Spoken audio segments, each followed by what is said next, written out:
अच्छा बच्चों, good morning. आज मैं एमएड सेकेंड ईयर के अंतर्गत जो वीडियो लेकर के आया हूं, उसके अंतर्गत मेरा जो प्रश्न पत्र है अध्यापक शिक्षा में जो मेरा आज का प्रकरण है वो है राष्ट्रीय अध्यापक शिक्षा परिषद एनसीटीई।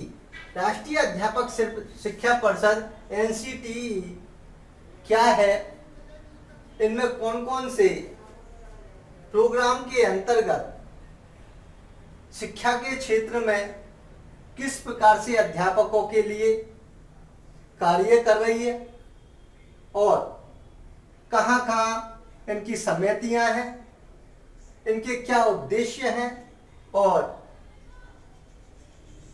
इनके क्या कार्य हैं, इनके बारे में आज हम वीडियो लेकर के आए हैं और एक एक बिंदु पर आज हम चर्चा करेंगे। आशा नहीं पूर्ण विश्वास है आप धैर्य से इसको सुनेंगे और देखेंगे। बच्चों, राष्ट्रीय अध्यापक शिक्षा परिषद एनसीटीई भारत सरकार के शिक्षा मंत्रालय द्वारा इसकी स्थापना की गई। इसकी स्थापना 1973 में की गई।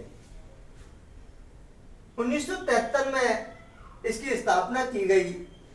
लोकसभा के अधिनियम के तहत सन 1993 में इसे संवैधानिक दर्जा दिया गया। पहले इसे संवैधानिक दर्जा प्राप्त नहीं था, 1993 में इसे संवैधानिक दर्जा दिया गया। तब ये अध्यापक शिक्षा के लिए कार्य करने लगी। विभिन्न प्रकार के उद्देश्यों का निर्धारण उन्होंने किया। किस प्रकार से एनसीटी के द्वारा शिक्षा के क्षेत्र में शिक्षा महाविद्यालयों के लिए, अध्यापकों के लिए ये कौन कौन से ऐसे कार्यक्रम निर्धारित किए जाएं, किस प्रकार का पाठ्यक्रम होना चाहिए, उनकी योग्यता टीचरों की क्या होनी चाहिए एवं किस प्रकार से हम महाविद्यालयों को निरीक्षण कर सकते हैं, किस प्रकार से महाविद्यालय खोलने की वो अनुमति दे सकते हैं एवं अन्य जो संसाधन है उनका बीच बीच में निरीक्षण करने का कार्य भी हमारा राष्ट्रीय अध्यापक शिक्षा परिषद का रहता है। इसलिए हम एनसीटीई के द्वारा कई प्रकार के हम कार्यों को संचालित करते हुए देखते हैं। उनके अनुसार हमें समय समय पर मार्गदर्शन मिलता रहता है। उसके अनुसार अध्यापक जो हमारा कार्य है उसके अनुसार हम उनसे जुड़ते हैं और कई रिसर्च के अनुसार हम उनके नियमों का पालन करते हैं और विभिन्न प्रकार के अनुसंधान करते रहते हैं। ये सारी चीजें अध्यापक शिक्षा परिषद के अंतर्गत आती है। अगर हम इनके उद्देश्यों की बात करें तो राष्ट्रीय अध्यापक शिक्षा परिषद के जो संपूर्ण उद्देश्य होते हैं उनमें संपूर्ण देश में अध्यापक शिक्षा को सुनियोजित विकास करना। हमें अध्यापक शिक्षा को सुनियोजित विकास करने के लिए किस प्रकार से व्यवस्थित तरीके से अध्यापक शिक्षा को हम व्यवस्था दें, उनके कार्य ये होते हैं, उनका उद्देश्य ये होता है कि हमारी व्यवस्था सुचारू रूप से अच्छी चले, सुनियोजित तरीके से करें। हमारी व्यवस्थाओं में कोई ऐसी नहीं है, कोई कमी होती है, उन समस्याओं को हम दूर करें। ऐसी व्यवस्थाओं के लिए संपूर्ण देश में अध्यापक शिक्षा को सुनियोजित विकास करने के लिए योगदान एवं सलाह देती है। समय समय पर केंद्र एवं राज्य सरकार को अध्यापक शिक्षा के सभी पक्षों पर सलाह देना और इनका जो उद्देश्य होता है एवं कार्य होता है वो केंद्र सरकार को एवं राज्य सरकार को शिक्षा से संबंधित समय समय पर सलाह देना भी इनका कार्य हो जाता है। तो ताकि कोई भी शिक्षा संबंधी बातें आती है तो केंद्र सरकार एवं राज्य सरकार को अध्यापक शिक्षा के सभी पक्षों पर जो सलाह देने का कार्य है वो भी एनसीटीई का रहता है। अगर हम बात करें अध्यापक शिक्षा के लिए निर्धारित मानकों एवं स्तरों को बनाए रखना, अध्यापक शिक्षा के लिए निर्धारित मानक जो होते हैं, जो उनकी स्तर होता है, उनकी योग्यता होती है, उनको हम किस प्रकार से निर्धारण करें, उनको कैसे बनाए रखें, उनके मानकों को किस प्रकार से एक नियम के अनुसार उनका पालन करवाए, उनका निर्धारण करें। इसलिए इनका ये भी कार्य होता है, अध्यापक शिक्षा के निर्धारित मानकों एवं स्तरों को बनाए रखना भी इनका एक कार्य एवं उद्देश्य होता है।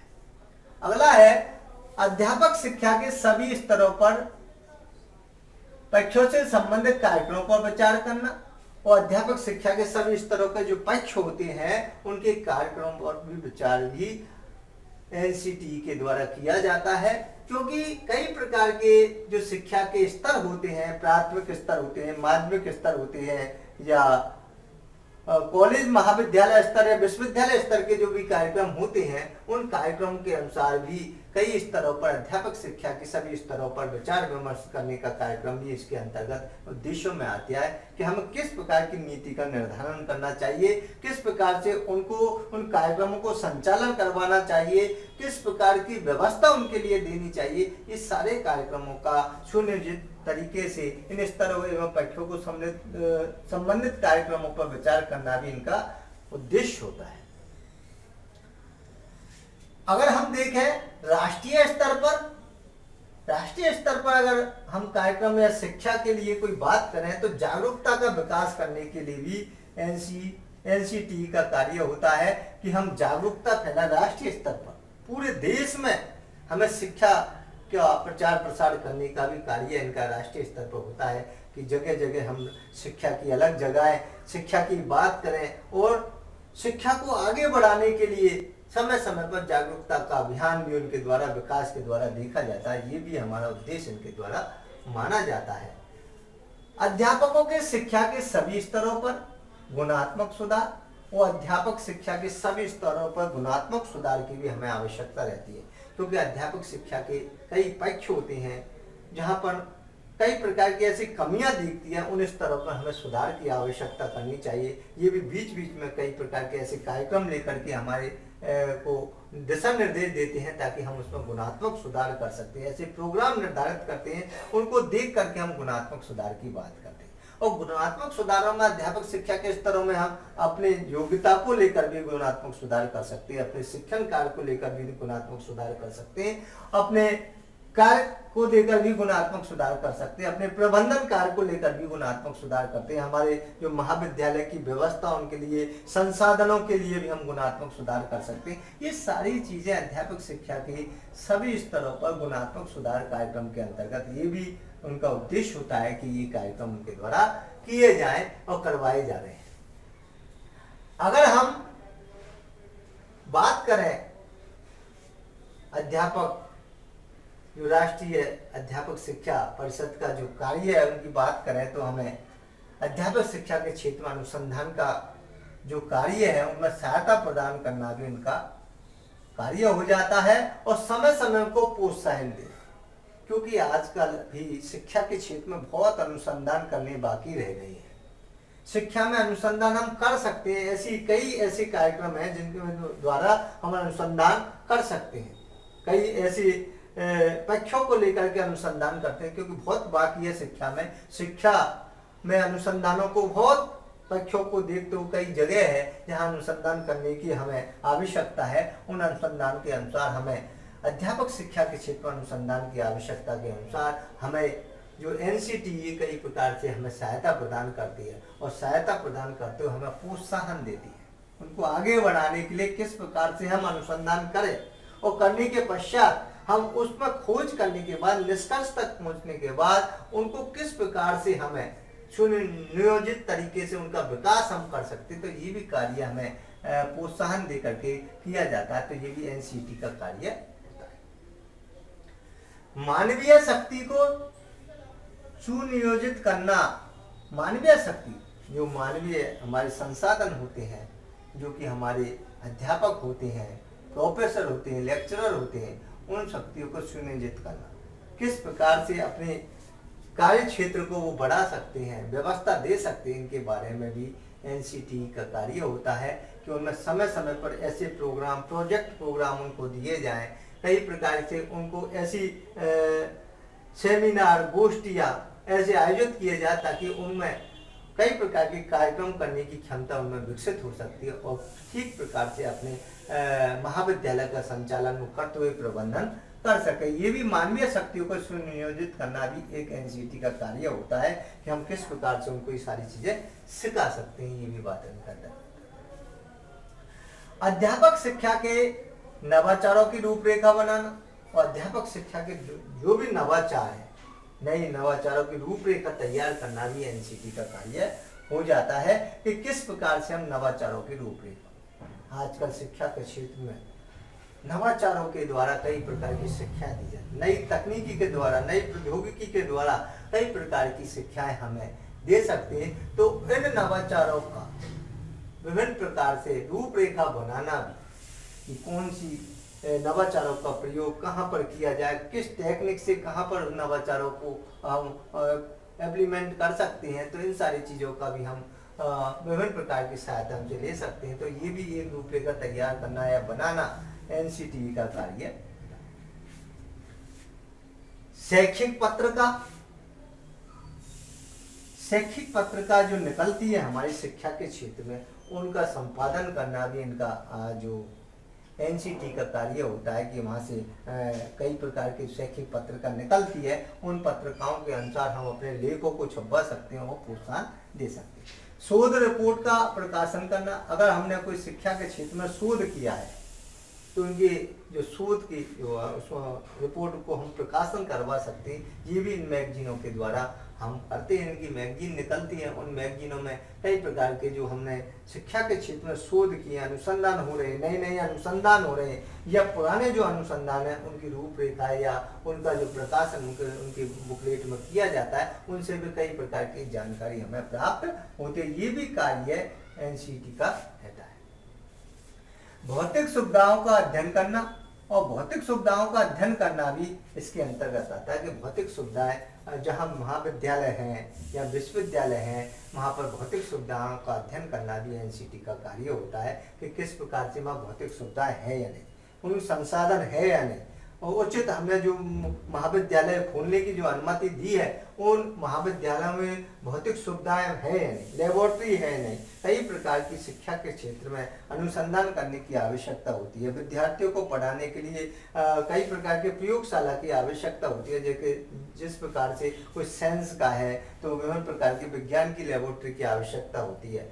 इस प्रकार से कोई अगर हम शिक्षा के क्षेत्र में अध्यापकों के लिए कार्यक्रम करते हैं, बच्चों के लिए अगर पढ़ा रहे, प्रशिक्षण दे रहे हैं और अध्यापकों के लिए तो मनोविज्ञान प्रयोगशाला की आवश्यकता होती है, ईटी प्रयोगशाला की आवश्यकता होती है। तो ऐसे कई प्रकार की ऐसी प्रयोगशाला है जहाँ भौतिक सुविधाओं का अध्ययन इनके द्वारा करवाना भी सुनिश्चित किया जाता है। ये सारी सुविधाएं विद्यालय में, महाविद्यालय में है या नहीं, महाविद्यालय की बात करते हैं तो महाविद्यालय में ये सुविधाएं है नहीं, इन सारी सुविधाओं के लिए भी एनसीटी कई प्रकार के हमें अवगत कराती है, दिशा निर्देश देती रहती है ताकि उन सुविधाओं का हम संसाधन उपलब्ध कराएं और संसाधनों का प्रयोग करते हुए अध्यापकों को विभिन्न प्रकार का प्रशिक्षण देकर उनको योग्य बनाने का कार्य इनके द्वारा किया जाता है। और बच्चों को जब अगर हम ट्रेनिंग दे रहे हैं, अगर बच्चों को हम बीएड करा रहे हैं या कोई एमएड करा रहे हैं, उनके लिए इन सुविधाओं का लाभ उनको मिल रहा है या नहीं मिल रहा है, ऐसे संसाधन विद्यालय में, महाविद्यालय में है या नहीं, इन सारी चीजों की देख रेख करना भी एनसीटी का काम होता है। अगर हम बात करें विशिष्ट संस्थाओं को उत्कृष्टता के स्तर तक पहुंचाना, जो भी विशिष्ट संस्थाएं हैं उनको उत्कृष्टता के स्तर तक कैसे पहुंचाया जाता है, अच्छा और कैसे डेवलपमेंट किया जा सकता है, इनमें विभिन्न प्रकार के निरीक्षण करके बीच बीच में हमें निरीक्षण करके उनको बात बताई जाती है, जो कमियां उनके द्वारा दिशा निर्देश दिए जाते हैं ताकि उन कमियों के हिसाब से वो सुधार कर सके और अपने स्तर को ऊंचा उठा सके। ये भी कार्य एनसीटी का माना जाता है। शिक्षा के क्षेत्र में अगर हम देखें तो शिक्षण अधिगम प्रक्रिया को प्रभावी, शिक्षा के क्षेत्र में शिक्षण अधिगम हमको प्रभावी कैसे बना सकते हैं, तो टीचरों की, जो भी प्राध्यापकों की, लेक्चरों की योग्यता का निर्धारण करना, कितनी योग्यता होनी चाहिए इनका निर्धारण भी एनसीटी के द्वारा किया जाता है। उन योग्यताधारी टीचरों को ही महाविद्यालय में लगाया जाता है, नियुक्ति की जाती है और नियुक्ति करने के बाद उनका विश्वविद्यालय से अनुमोदन कराते हुए शिक्षा के क्षेत्र में विभिन्न प्रकार के जो उचित अधिगम होता है, अधिगम प्रक्रिया को प्रभावी बनाने के लिए ऐसे अध्यापकों की नियुक्ति की जाती है जहाँ पर वो अच्छा शिक्षण कार्य करवा सके। ऐसी सारी प्रक्रिया भी इनके द्वारा की जाती है। ये सारी व्यवस्था राष्ट्रीय अध्यापक शिक्षा परिषद के द्वारा संपन्न की जाती है। अगर हम बात करें अध्यापकों के लिए न्यूनतम योग्यता संबंधी दिशा निर्देश भी इनके द्वारा दिए जाते हैं। अगर हम संस्था के और कार्यों की अगर बात करें तो हमारे संस्था को जो मान्यता प्रदान करना भी इनका कार्य होता है। अगर संस्था कोई खोली जाती है, किसी शहर में कोई संस्था खुलती है, उनको मान्यता देने का कार्य भी राष्ट्रीय अध्यापक शिक्षा परिषद करती है कि कैसी उनको मान्यता दी जाए।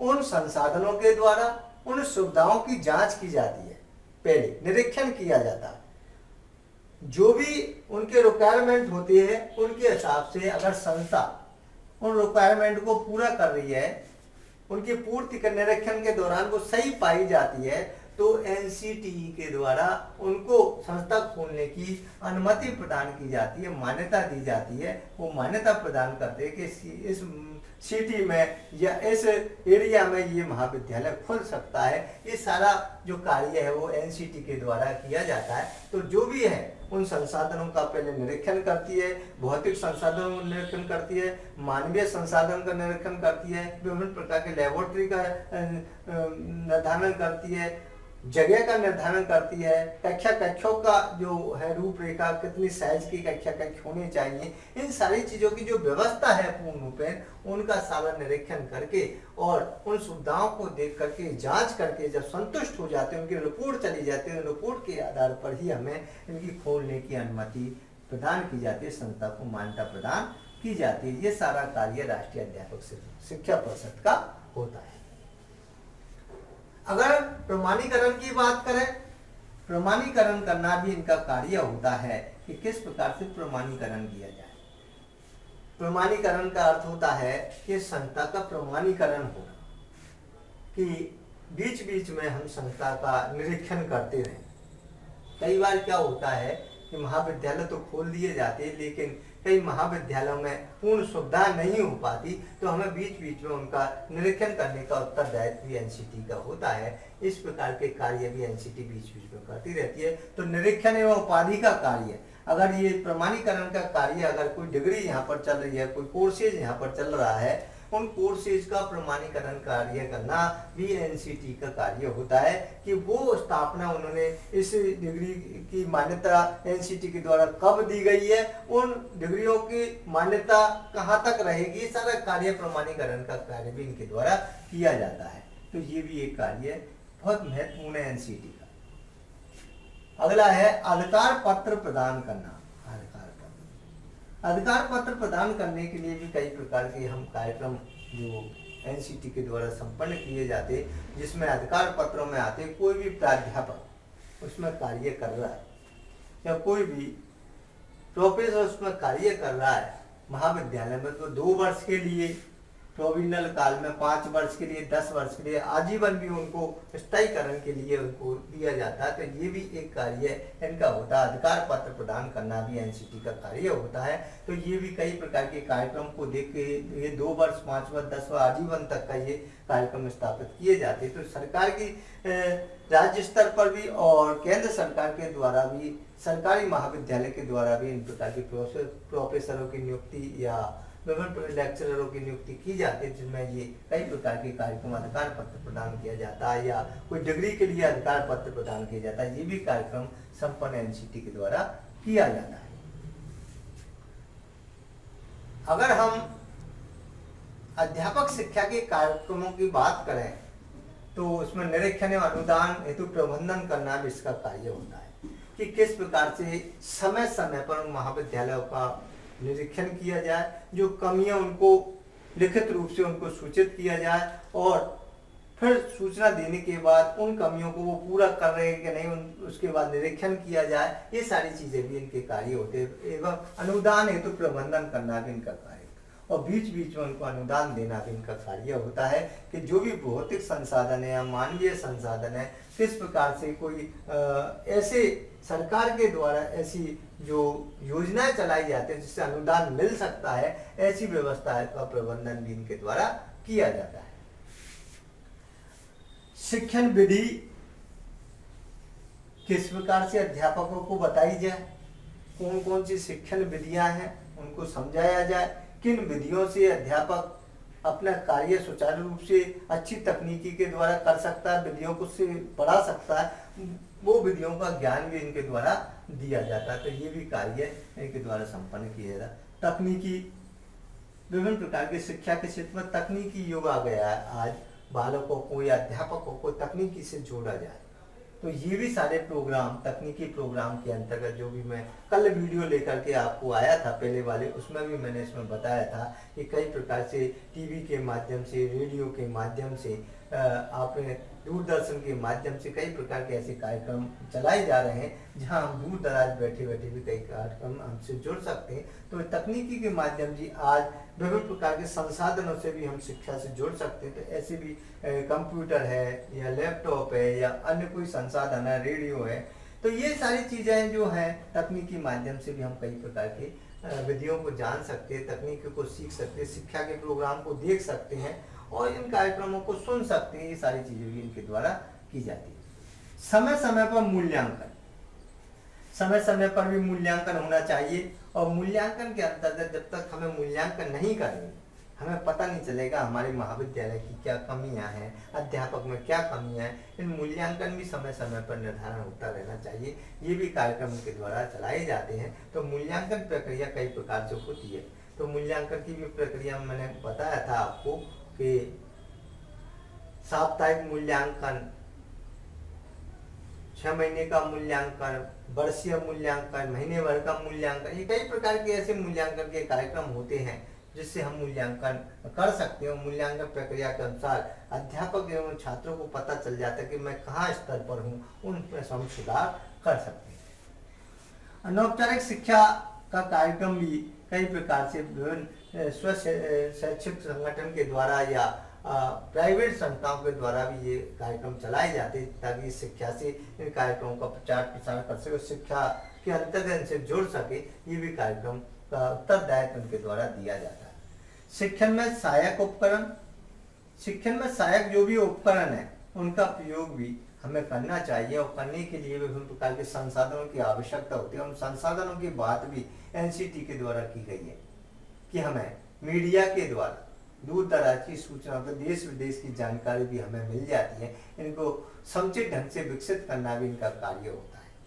कि शिक्षण में सहायक उपकरण बहुत होते हैं, किस प्रकार से हम सहायता शिक्षण के दौरान उपकरणों से ले सकते हैं, उन उपकरणों की सहायता लेते हुए हम शिक्षा का विकास किस प्रकार से कर सकते हैं। तो उनके द्वारा कई प्रकार के ऐसे कार्यक्रम चलाए जाते हैं जहां हम शिक्षा का विकास कर सकते हैं। ऐसे उपकरणों की भी हम बात करते हैं। तो उपकरण शिक्षण के दौरान अध्यापक जिस प्रकार की आवश्यकता होती है अध्यापक को, तो उस प्रकार से उनके जो तकनीकी उपकरण है या मानवीय जो भी हमारे ऐसी व्यवस्था उनके अनुसार क्या हम उस सहायक सामग्री के माध्यम से हम बता सकते हैं, उन चीज़ों को भी हम उसमें उपयोग ला सकते हैं। ऐसे उपकरणों की बात भी हम इसके अंतर्गत कर सकते हैं। तो ये भी हम शिक्षण में सहायक सामग्री का उपयोग भी, क्योंकि शिक्षण के साथ साथ चलने वाली जो सहायता प्रदान करने वाली सामग्री को शिक्षण सामग्री कहते हैं, उनमें कई प्रकार के उपकरण हमारे आ जाते हैं। जिस प्रकार की शिक्षण व्यवस्था होगी उस प्रकार के हम उपकरण का प्रयोग उसका उपयोग करते हैं, उसका प्रयोग करते हुए हम शिक्षा का विकास करते हैं। इसमें हमें समुचित ढंग से विकसित करना है, सुनियोजित ढंग से विकसित करना है अच्छे तरीके, ताकि जो टीचर इसमें ज्ञानवान होगा, इन उपकरणों को चलाना जानेगा, नए नवाचारों को जानता होगा, वो इनको संपन्न कर सकेगा। इसलिए हमें समय समय पर उनको प्रशिक्षण देते रहना चाहिए। ये कार्यक्रम भी सब प्रकार से किए जाते हैं। तो ये भी कई प्रकार से इन कार्यक्रमों के अंतर्गत ये चीजें रखी जाती है। अध्यापक शिक्षा की समस्याओं के समाधान के लिए, अब अध्यापक शिक्षा में कई प्रकार की शिक्षा की समस्याएं होती है, उनके लिए कार्यशाला, संगोष्ठी, दिशा निर्देश आदि का प्रयोग करना चाहिए। अध्यापक शिक्षा की समस्याएं कई प्रकार की, शिक्षा के क्षेत्र में बहुत सी समस्याएं, क्योंकि नए नए समय के अनुसार हम परिवर्तन होता रहता है समय का, तो उसके लिए नई नई समस्याएं शिक्षा के क्षेत्र में आती जाती है। उन समस्याओं को समाधान के लिए हमें कार्यशाला, बीच बीच में कार्यशाला के लिए भी हमें दिशा निर्देश देती रहती है कि समय समय पर वो महाविद्यालय में कार्यशाला का आयोजन किया जाए, ताकि अध्यापक उनसे जुड़ सके और अपनी समस्याओं का समाधान उनके द्वारा कर सके। ऐसी कार्यशालाओं का आयोजन भी समय समय पर होता रहता है। तो राज्य सरकार या केंद्र सरकार के द्वारा समय समय पर ऐसी योजना चलाई जाती है ताकि कार्यशाला से अध्यापक जुड़ सके और विभिन्न प्रकार की अपनी शैक्षिक समस्या, जो शिक्षा के क्षेत्र में समस्या आ रही है, उनको वो दूर कर सकता हो, ऐसी भी चीजें उनके द्वारा की जाती है। संगोष्ठी, और समय समय में संगोष्ठी का भी आयोजन की जाती है ताकि उसका सम्मेलन स्थापित किया जाए और ताकि उन अध्यापकों के उन सम्मेलनों में, संगोष्ठी में कई प्रकार के विचार विमर्श आते हैं, समस्याओं पर विचार विमर्श किया जाता है, नई तकनीकी के बारे में, नई नीति के बारे में या नई कोई दिशा निर्देश उसके बारे में भी कई प्रकार का हम विचार विमर्श करते। ऐसे दिशा निर्देश देना भी हमें एनसीटी का कार्य होता है। एनसीटी विभिन्न प्रकार के दिशा निर्देश देती रहती है, उन चीज़ों का भी हमें प्रयोग करते रहना चाहिए, देखते रहना चाहिए, दिशा निर्देशों का पालन करता रहना चाहिए। अगर हम बात करें, मैंने सारी चीज़ों को बताया, तो एक मेन जो चीज़ आती है एनसीटी, राष्ट्रीय अध्यापक शिक्षा परिषद, जो एनसीटी की अगर हम थोड़ी सी पर चर्चा, मैंने इसके उद्देश्य और कार्यों की है, और मैं ये बताना चाहूँगा कि आपको कि जो एनसीटी के जो समितियाँ हैं वो कहाँ कहाँ पर है, इनके बारे में भी मैं आपको चर्चा करूंगा। तो एनसीटी की हमारी पूरे भारतवर्ष में 4 समितियां बनाई गई है, 4 प्रकार की समितियां इसके अंतर्गत बनाई गई है। तो पूर्व में क्षेत्रीय समिति जो हमारी मानी गई है, पूर्व दिशा में जो क्षेत्रीय समिति अगर हम बात करें तो भुवनेश्वर में बताई गई है, भुवनेश्वर। पूर्व में अगर आप बात करें तो भुवनेश्वर में है। अगर पश्चिम में अगर हम बात करें तो हमारी जो एनसीटी की समिति है वो भोपाल में मानी गई है। भोपाल में एनसीटी की समिति है जो भोपाल के अंतर्गत शिक्षा के क्षेत्र में राष्ट्रीय अध्यापक शिक्षा परिषद अपना कार्य करती है, और पूर्व में भुवनेश्वर अपना कार्य करती है। जो भी उनका कार्य उस दिशा में होता है राष्ट्रीय अध्यापक शिक्षा परिषद के, वो सारा चीज़ों का संचालन वो पूर्व दिशा में भुवनेश्वर करती है और पश्चिम दिशा में भोपाल करती है। अगर हम उत्तर दिशा की बात करें तो जयपुर में जो भी हमारे महाविद्यालय है, जयपुर के अंतर्गत उत्तर की ओर जो भी आने वाले महाविद्यालय, शिक्षा महाविद्यालय है, उनके अंतर्गत अध्यापक शिक्षा के जो भी कार्यक्रम है, राष्ट्रीय अध्यापक शिक्षा के जो भी कार्यक्रम है, वो जयपुर संपन्न कराता है। जयपुर भी विभिन्न प्रकार के इनकी जो भी मानकों का निर्धारण करता है, या जो भी इनकी समितियों का गठन करता है, या भी जो भी निरीक्षण समय समय को करवाना है, जो भी हमें रिपोर्ट भेजनी है, या नई कॉलेज की जो खुलने का जो है कोई अगर प्रार्थना पत्र उन पर विचार विमर्श करना, ये सब उत्तर के जो भी हमारे कार्यक्रम है वो जयपुर देखता है। अगर दक्षिण की अगर बात करें हम, दक्षिण की तो दक्षिण दिशा की ओर अगर बात करें तो दक्षिण क्षेत्र में हमें बेंगलोर अपना कार्यक्रम जो राष्ट्रीय अध्यापक शिक्षा परिषद का संभालता है। तो समय समय पर जो भी इनके कार्यक्रम है, इसलिए पूरे भारतवर्ष में शिक्षा की व्यवस्था देने के लिए कई प्रकार के 4 समितियों का निर्धारण किया जा रहा है।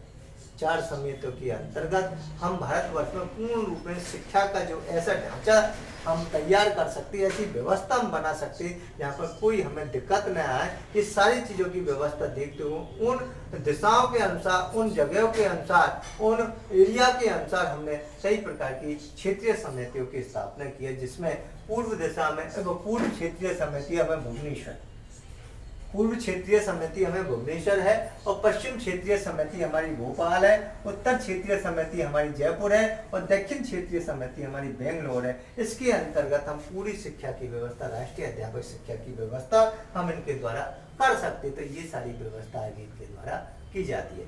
अब इनका कार्य जो मैंने आपको बताया था उनमें है, जो भी हमारे पश्चिम या पूर्व या उत्तर या दक्षिण जो भी उनके कार्य, मानक निर्धारण करने का कार्य भी इनका होता है। लेक्चरों की जो योग्यता है उनका निर्धारण करने का कार्य भी उनका होता है। विभिन्न प्रकार के जो अवधि है वो भी कॉलेजों को किस प्रकार से संचालन करना है, समय समय पर दिशा निर्देश देना भी इनका कार्य होता है, और समय समय पर निरीक्षण करवाने का कार्य होता है। शोध कार्यक्रम के लिए जोड़ना भी इनका कार्य होता है। सेमिनार, गोष्ठियां, सिंपोजियम आदि इनके कार्यक्रम को संपन्न कराना भी है। उनके द्वारा विभिन्न प्रकार के मार्गदर्शन देना, केंद्र सरकार एवं राज्य सरकार को समय समय पर मार्गदर्शन देना भी इनके कार्य होते हैं। तो कई प्रकार की ऐसी व्यवस्था है जो जिस एरिया, जिस क्षेत्रीय समिति में जो स्थापना की गई है, उन स्थापना के अनुसार ही वो देख रेख का कार्य इनके दिशा निर्देशों के अनुसार महाविद्यालय चलते हैं। उन महाविद्यालय में सुधार किए जाते हैं ताकि अध्यापक उन पर जो भी प्रशिक्षण प्राप्त कर रहे हैं वो ठीक प्रकार से प्रशिक्षण प्राप्त कर सके, और जो भी उनकी कमियों को इनके द्वारा सुधार किया जा सके, ये सारी व्यवस्था इनके द्वारा की जाती है। तो मैंने कई प्रकार से इसमें प्रकाश आपको डाला है। उनमें कई प्रकार की मैंने योजनाओं के बारे में, उद्देश्यों के बारे में, शिक्षण कार्यों के बारे में बताया। अगर हम संपूर्ण, मैंने पूरी समितियों के बारे में, अब हम ढांचा को अगर बात करें, पूरी ढांचा कि किस प्रकार एनसीईटी का ढांचा होता है, राष्ट्रीय अध्यापक शिक्षा परिषद का ढांचा अगर हम तैयार करें, तो मैं भी इसमें थोड़ा सा मैंने डायग्राम बनाकर भी ढांचे को समझाने का प्रयास किया है कि किस प्रकार एनसीईटी का प्रशासनिक ढांचा होना चाहिए। ऐसे डायग्राम के अनुसार भी मैंने कई प्रकार के प्रशासनिक ढांचे को समझाने का प्रयास कर रहा हूँ। और मैं इस प्रशासनिक ढांचे के अनुसार हमारा इसका एक अध्यक्ष होता है एनसीईटी का, वो अध्यक्ष संपूर्ण इस कार्य प्रणाली को देखता है। इसके बाद इनका उपाध्यक्ष होता है, वो भी इनसे इनकी उपस्थिति में, अनुपस्थिति में इनका कार्य क्षेत्र को देखता है। फिर जिसके बाद इनमें प्रशासनिक अनुभाग और अकादमिक अनुभाग, दो प्रकार के अनुभाग होते हैं। इनमें पहला होता है प्रशासनिक अनुभाग और जिसमें अकादमिक अनुभाग, ये दो प्रकार से इनको बांटा है। प्रशासनिक अनुभाग के अंतर्गत जो मैंने इनमें बताया, वित्त का कार्य किया जाता है। वित्त किस प्रकार से हम लगा सकते हैं, किस प्रकार अनुमति दे सकते हैं, किस प्रकार अनुदान दे सकते हैं, ये सारी चीजें इनके अंतर्गत आती है। और किस प्रकार से वित्त हम ले सकते हैं, इकट्ठा कर सकते हैं, ये सारी चीजें। प्रतिस्थापना, किस प्रकार से प्रतिस्थापना करें इन चीजों के लिए, विधिक न्यायिक जो प्रक्रिया इनके द्वारा भी इसके अंतर्गत जोड़ा गया है। अकादमिक अनुभाग के अंतर्गत अनुसंधान, नीति नियोजन, क्योंकि ये शिक्षा के क्षेत्र से जुड़ी हुई है, इसलिए अकादमिक अनुभाग के अंदर अनुसंधान, कौन कौन से खोज हमें चल रहे हैं, रिसर्च कितने चल रहे हैं, इसके लिए अनुसंधान प्रक्रिया भी और नीतियों का नियोजन भी इसके द्वारा किया जाता है। तो ये भी प्रक्रिया के बारे में पता है। पाठ्यक्रम का निर्धारण, पाठ्यक्रम का किस प्रकार से निर्धारण किया जाता है, कौन सा पाठ्यक्रम हम निर्धारण कर सकते हैं, उस पाठ्यक्रम का संचालन किस प्रकार से किया जाए, कितनी अवधि का ये पाठ्यक्रम होना चाहिए, ये सारे कार्यक्रम भी इनके अकादमिक अनुभाग के अंतर्गत किया जाता है। तो ये भी एक कार्यक्रम, क्योंकि अलग अलग प्रकार की जो हमारे जो ट्रेनिंग होती है उसके लिए पाठ्यक्रम का निर्धारण भी अलग अलग प्रकार से किया जाता है। तो ये सारे कार्यक्रम भी इसके अंतर्गत संपन्न किए जाते हैं। ऐसे पाठ्यक्रम का निर्धारण भी हम एनसीईटी के द्वारा करते हैं। तो ये भी एक बात है। नव अनुक्रियाएं, नव अनुक्रियाएं जो नई चीजें आई है, जो समय के परिवर्तन के अनुसार जो हमें और कुछ चीजें जोड़नी है, उन अनुक्रियाओं के बारे में भी हमें एनसीईटी की कार्य करती है। तो ये भी चीजें इसके अंतर्गत बताई गई है। तो कई प्रकार का ऐसे कार्यक्रम या ढांचा लेकर के मैं आया हूँ कि हम संपूर्ण सरल तरीके से इसको समझ सकते हैं, जिसमें अगर अकादमिक तौर पर अगर हम देखें तो पुस्तकालय भी हमारा इसमें होना चाहिए। पुस्तकालय से कई, क्योंकि पुस्तकालय भी एक हमारा संग्रहालय होता है किताबों का, उनसे कई प्रकार की हम पुस्तकें प्राप्त कर सकते हैं, कई प्रकार का ज्ञान प्राप्त करते हैं, शिक्षा का विकास कर सकते हैं। क्योंकि पुस्तकालय भी एक शिक्षा की रीढ़ की हड्डी होती है, उनसे कई प्रकार के अनुसंधानों को हम देख सकते हैं, पुस्तकों को पढ़ करके हम ज्ञान प्राप्त कर सकते हैं। तो ये भी व्यवस्था अकादमिक अनुभाग के अंतर्गत बताई गई है। सेवाकालीन कार्यक्रम, जो सेवा में अध्यापक चले गए हैं उनके लिए भी कार्यक्रम एनसीईटी के द्वारा किया जाता है। जो सेवा में चले गए और नए नए जो नवाचार जो आ रहे हैं वर्तमान में शिक्षा के क्षेत्र में, उन नवाचारों को भी हम इसमें सुधार कर सकते हैं। तो सेवाकालीन जो अध्यापक लग चुके हैं और वो नहीं आ पाते, या तो बीच बीच में उनको समय समय रहते हुए प्रशिक्षण दिया जाता है। ये भी कार्यक्रम इनके द्वारा चलाए जाते हैं। तो ये भी एक कार्यक्रम इनके द्वारा एनसीईटी के द्वारा किया जाता है। विशिष्ट प्रोग्राम, प्रोजेक्ट, विशिष्ट प्रकार के प्रोजेक्ट भी इनके द्वारा चलाए जाते हैं। समय समय पर अध्यापक को प्रोजेक्ट बनाने के लिए दिए जाते हैं ताकि वो समय समय पर अनुसंधान कर सके और प्रोजेक्ट के अनुसार कार्य कर सकते। ऐसे सभी कार्यक्रम इनके द्वारा, एनसीटी के द्वारा अध्यापक शिक्षा के विकास के लिए ये कार्यक्रम चलते हैं। तो राष्ट्रीय अध्यापक शिक्षा परिषद एनसीटी की जो सारी चीजें भूमिका है, एनसीटी के जो उद्देश्य है, एनसीटी के जो कार्य है और एनसीटी की विभिन्न प्रकार की समितियां हैं और एनसीटी का प्रशासनिक ढांचा है, उसको मैंने बहुत ही सहज ढंग से, बहुत ही आपको ऐसे तरीके से समझाया कि आप पूर्ण रूप में इसको समझ पाएंगे एनसीटी के कार्य क्या होते हैं। तो आशा नहीं, पूर्ण विश्वास है आपने इसको धैर्य से मेरी बातों को सुन रहे होंगे। आगे की वीडियो लेकर के आऊँगा। जय हिंद, जय भारत, धन्यवाद।